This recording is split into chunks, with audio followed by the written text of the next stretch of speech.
One of the things that I think is very difficult for people to understand is this kind of almost obsession or compulsion to, I have to go to India. You start practicing Ashtanga, I have to go to India.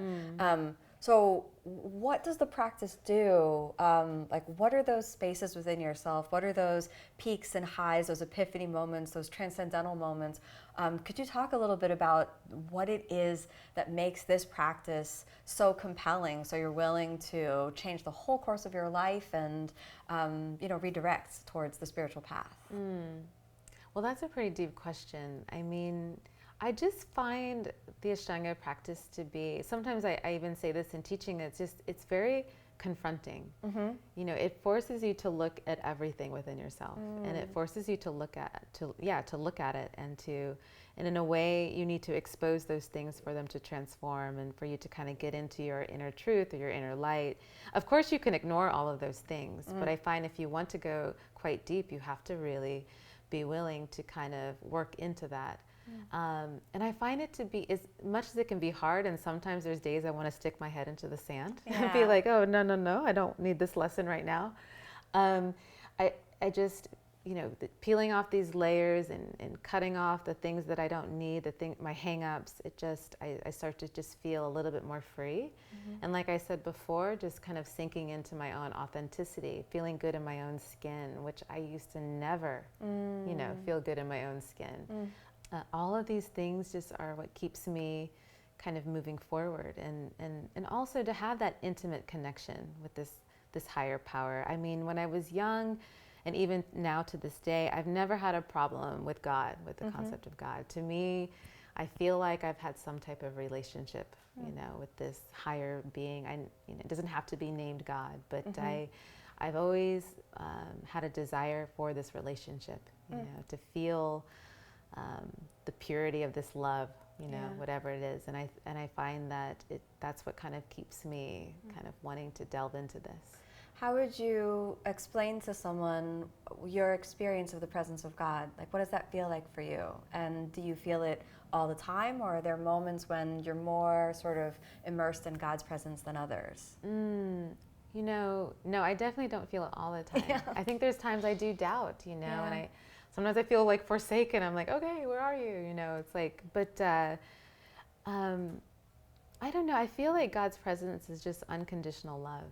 Like it's love for everyone. It's love for everything. That no one is cast out from that. That it's an embrace for every single person. And I feel like, and it's not easy for me. I feel like that would be the ultimate for me to actually be able to embody that myself, to feel a sense of love for everyone, to feel that true, embrace for every being, every person that, walks the earth. So it's a tall order, and it's hard for me at times. Absolutely. It's hard for everyone. But I mean, just the fact that you would set that up as a standard is pretty much a testament to, how the purity of your own spirit, really. That you would even say that is, you would set yourself up as a goal to really make yourself emulate those high, Christ-like principles of really just having true unconditional love for everyone. It's amazing. Well, I find it to be important.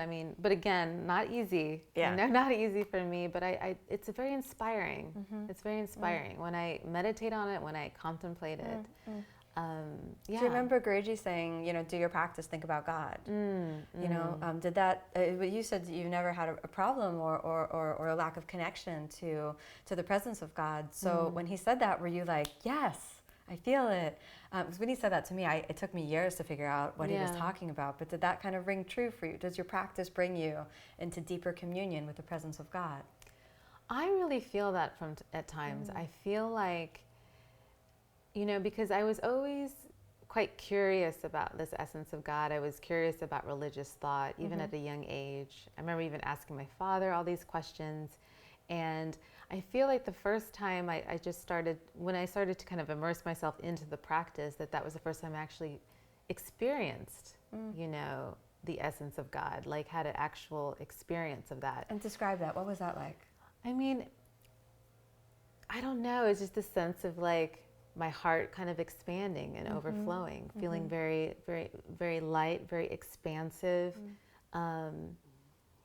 it's a hard thing to explain because I feel like I've only gotten a taste of it, you know, a small taste. I think if I got a bigger taste, I would be blown away, you know, like I can't even imagine what that would be like. But there's been these times in my practice where I just, even though I'm moving, I feel very still. Do you know? I feel a stillness, and I feel something that's riding and living and breathing through me, you know, and I find that to be, something that I didn't really quite experience until I started doing the practice. And, you know, little tastes, you know, and I think those little tastes is what keeps me going, which reminds me, or it's kind of proves to me how potent this is.